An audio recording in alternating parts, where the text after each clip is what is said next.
Germs, good morning. Last day of November. Isang araw na lang, December na naman. Malapit na naman yung Pasko. Lalabas na naman yung mga bonus natin dyan. Sana all may bonus. Yung mga nasa government, November 15 nagka-bonus na. Yung mga nasa private sector, ewan ko kung meron na. Kaming mga nasa business, wala. Walang bonus. Pero okay lang. No problem. Ang importante, mahalaga. Ang importante, mahalaga. Yun lang yun. Speaking of bonus, ayan, meron tayong mga bonus, meron tayong mga extra pera ngayong December. So sana gastusin natin wisely yung ating extra pera. Pwede natin gamitin sa business, pwede natin gamitin sa mga pangangailangan ng ating pamilya, personal, pwede rin. Kung wala ka naman pamilya, kung single ka lang, o kaya naman pwede natin ibili ng mga accessories ng motor natin. Ay, bad influence si Jepoy. Bad influence si Kuya Germs.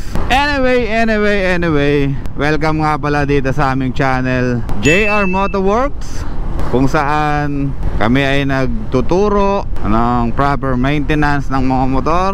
Tapos nagbibigay din ng mga konting payo. Pwede nyong sundin, pwede nyong hindi sundin. Kung may sarili naman kayong alam, pwede rin naman. Ang purpose lang naman ng aming channel ay makapagbigay ng konting kaalaman, dagdag kaalaman sa mga baguhang nagmumotor, or mga datihan na, o yung mga bagong-bago talaga sa motor, mga first timer. Ayan, bibigay kami ng konting payo, konting maintenance tips, tapos mga safety tip din, kahit konti, pakonti-konti. So at least yung channel namin nakakapagbigay ng konting kaalaman, konting ambag para sa inyo kung sakasakaling kayo ay bago sa kalsada. Importante kasi na yung mga pinapanood natin, kahit papano meron tayong natututunan, kahit konti lang, kahit konting-konti lang, at least meron. Ayun ang mahalaga. Kaya nandito kami para sa inyo. Gumagawa kami ng video na kahit papano meron namang kabuluhan, kahit konti lang.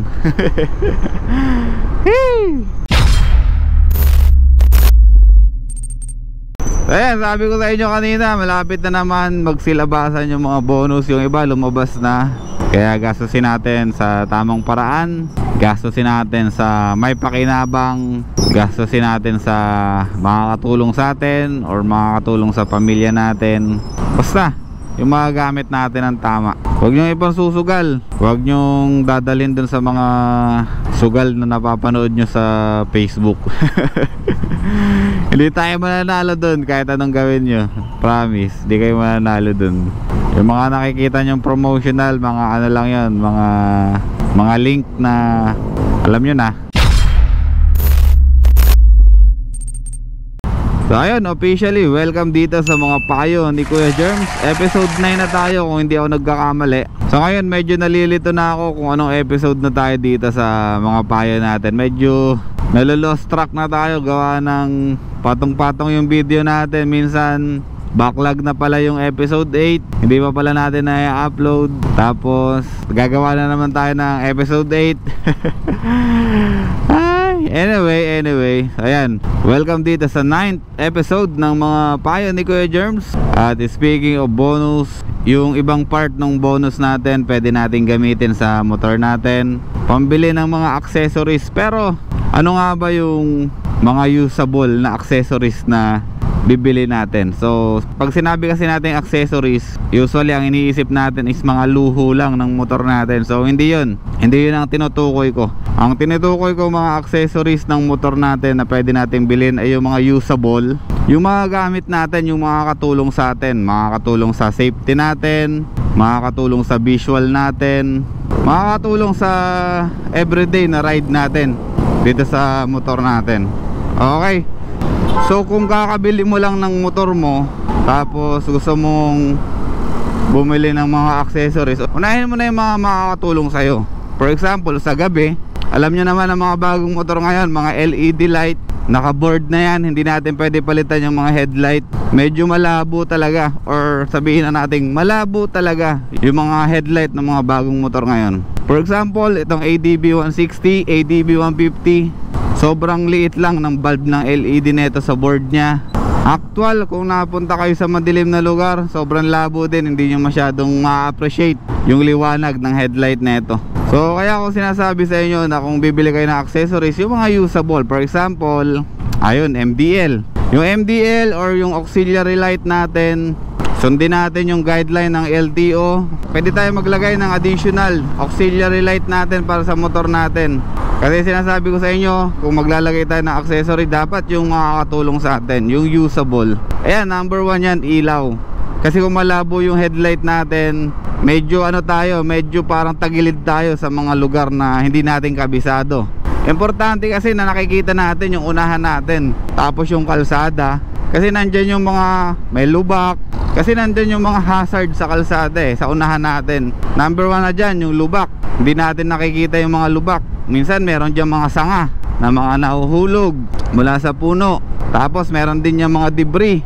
Meron din dyan mga debris na nahuhulog mula sa mga truck. May mga bato, mga buhangin, mga graba. Ayan yung mga hazard na kailangan nating iwasan. Ngayon, kung malabo yung headlight natin, malamang sa malamang madedisgrasya tayo sa kalsada dahil malabo yung ilaw natin, mahina, hindi natin nakikita kung ano yung nasa unahan natin. Lumagpas na pala ako. Teka. Operate mo tayo sa gilid. May pupuntahan kasi ako ngayon. Pupunta ako ng Grab Marikina. Ayun, ipapollow up natin yung ating application. Na-reject kasi tayo Na-reject tayo, malabo daw yung lisensya natin. Tapos wala pa tayong provisional authority or yung PA na tinatawag. Balik tayo sa topic natin ngayong umaga. Tapos na tayo sa auxiliary light. Isa sa pinaka-importante na accessory na dapat nating ilagay sa motor natin. Pangalawang pinaka-importante para sa akin ay yung busina. Alam naman natin lahat na ang busina ng mga motor, mga stock, sobrang hina din. Kung nasa parking ka sa bahay nyo, pag nagbusina ka, maririnig mo malakas. Akala mo lang yon, akala mo malakas, pero sa totoo lang, akala mo lang yon. Kasi once na nandito ka na sa open area na kagaya nito, mas malawak na yung area, mas marami ng sound, mas marami ng noise sa paligid, mga tunog ng makina, mga tunog ng sasakyan. Basta halo-halo na yan. Yung busina natin na stock, wala nang kwenta yan. Hindi na tayo naririnig dyan. Kaya importante din na mag-i-invest din tayo or paglalaanan din natin ng budget yung busina natin. Yung busina kasi sobrang laking tulong yan para sa akin. Kasi ano yan parang safety mo rin yan. Safety signal mo yan sa mga tumatawid, safety signal mo sa mga biglang mga pumapasok na kagaya mo, motor, sasakyan, mga biglang magkakat, biglang sisingit. Safety mo yan. Ngayon, nasa sa'yo na yan kung paano mo gagamitin yung busina mo. Ako kasi, mostly ginagamit ko siya for my safety. Kasi, ito kagaya nito, sumisingit ako, 'di ba? Kailangan natin sumingit Ngayon, bibigyan mo ng signal yung sasakyan na nandiyan ka, na nasa gilid ka, nasa kaliwa ka or nasa kanan. Binibigyan mo yung ibang sasakyan ng signal na papasok ka, na nandiyan ka. Yan, mga ganun bagay. Kaya depende yun sa'yo. Depende yun kung paano mo gagamitin yung busina. Kung gagamitin mo pang asar, pwede rin naman. Nasa inyo na yun kung paano mo gagamitin. So ngayon, naka-install dito sa motor natin yung Bosch Europa na pang kotse. Yung malaki, yung malaking busina dito. Yan yung naka-install dito. Pero yung iba kasi karamihan, yung mga Snell type na busina. For example, yung Pia, yung Bosch, yung Denso. Marami namang klase na busina na pwede natin pagpilian na malakas na rin, maririnig na rin tayo sa kalsada, mapapansin na tayo. Marami tayong pwedeng bilhin, marami tayong pwedeng ipalit sa natin, sa stock busina natin. Siya nga pala, maisingit ko na, i-remind ko lang kayo. Sa shop namin, nagkakabit kami ng auxiliary light, ilaw, busina, underglow. Kakabit tayo nyan. Dito rin pala ako dadaan, dumiretso pa ako, anak ng siopaw. Dapat nag-IPI na ako kanina Iniisip ko kasi sa ligaya ako. Tsaka napapanood nyo naman siguro, nagkakabit kami ng mga auxiliary lights sa shop, busina, ganun din. Nagkakabit kami nyan. Kung gusto nyo mapanood yung mga output namin sa wiring namin, visit nyo lang yung YouTube namin, JR Motoworks. Tapos meron din yung mga video yan sa page namin sa Facebook, JR Motoworks din. Kaya visit nyo na lang. Tapos kung gusto nyo magpakabit, mag-message lang kayo sa Facebook page namin. Huwag na sa akin, huwag na dito sa video na to. Mag-message na lang kayo diretso sa Facebook page namin para may schedule kaagad yung motor ninyo, para mabigyan agad kayo ng slot kung kailan kayo pwedeng kabitan. Message lang kayo, huwag kayong mahihiya. Si ate yung sasagot sa inyo, si ate yung gumagawa ng ano natin, schedule natin. Siya yung namamahala dun sa Facebook page natin, siya yung gumagawa ng mga schedule. Kaya message lang kayo. Ano ba next natin? Malapit na tayo sa Grab eh. Nandito tayo ngayon, papunta na tayo dito ngayon sa Grab Marikina. Ano pa ba? Dito kasi sa motor ko, mga nilagay ko dito na accessory. Ito, crash guard. Ayan. Yung crash guard, hindi naman talaga to totally pang crash, no? Overrated lang yung pangalan na ito, crash guard. Pero sa totoo lang, kung medyo matindi ang bangga ninyo, matindi ang tumba ninyo, hindi tayo kaya protektahan na itong crash guard na to. Okay, medyo overrated lang yung pangalan niya, pero may tulong din yan. May tulong din yan. Mga sagi-sagi sa gilid, napoprotektahan yan yung motor natin. Yung mga tumba, minsan natutumba yung motor natin sa side stand, yan, napoprotektahan din yan. Basta ang sinasabi ko lang, kung bibili tayo ng accessory para sa motor, unahin natin yung mga mayroong maitutulong sa atin. For example, ito pa isa, yung nilagay kong handlebar riser, additional comfort yan sa ano natin, sa handling natin ng motor natin. Ano pa ba? Yung upuan hindi pa ako nakakapagpalit, pero plano ko sana magpalit ng upuan kasi syempre pag nag-long ride tayo, kailangan din natin ng comfort sa puwet natin. Kasi mahaba yung biyahe natin eh. Kailangan natin ng comfort. Yung mga ito, yung side mirror naman na pinalit ko dito sa motor natin. Ito namang side mirror na pinalit natin, aminin ko sa inyo, mas maganda pa rin yung stock na side mirror. Mas malawak yung ano niya, vision niya. Mas malaki yung nakikita. Mas buo yung nakikita sa likod, sa gilid. Pero ito okay din naman to. Itong Street King na nilagay natin, okay din naman siya. Kaya lang, pag hindi kasi tayo nagpalit ng side mirror, tatama na tayo ng tatama sa ibang sasakyan, sa side mirror din ng sasakyan ng iba. Dahil nga nagpataas tayo ng riser natin, ay nagpataas tayo ng handlebar natin. Ayun, sumama yung side mirror natin, tumaas ng sobra.